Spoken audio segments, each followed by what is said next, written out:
Consider the fortune of the person who, in effect, invented vaccination, introduced vaccination to America in 1721.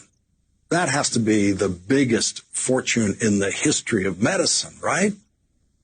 The pharmaceutical industry has produced many gigantic fortunes in this country, notably the fortune created by Robert Wood Johnson and his brothers in 1885 when they started the Johnson & Johnson Company, which has produced many products that have saved lives and led to the creation of the Robert Wood Johnson Foundation, which has done many good deeds.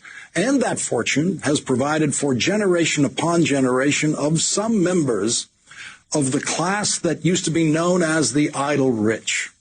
The person who introduced immunizations in America was born into a caste that was not allowed to profit from his wisdom, from his genius, or even from his labor. He was a slave owned by a minister in Boston, a slave who saved lives in Boston during the smallpox epidemic of 1721 when he described a procedure that he had undergone in Africa before his life was stolen from him on a slave ship.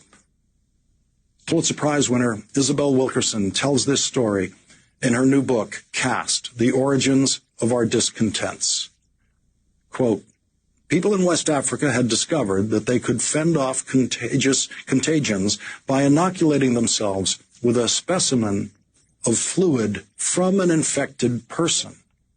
That is the knowledge that slave brought to Boston in 1721, where he saved dozens of lives because of one doctor who decided to try that method that the slave described. 30 years later, vaccinations based on that method, introduced by a slave, became the standard practice in Massachusetts and eventually the rest of the country. There is no charitable foundation named for that slave. His descendants were not born into lives where work was optional. The life-saving gift he gave us did not even earn him his freedom.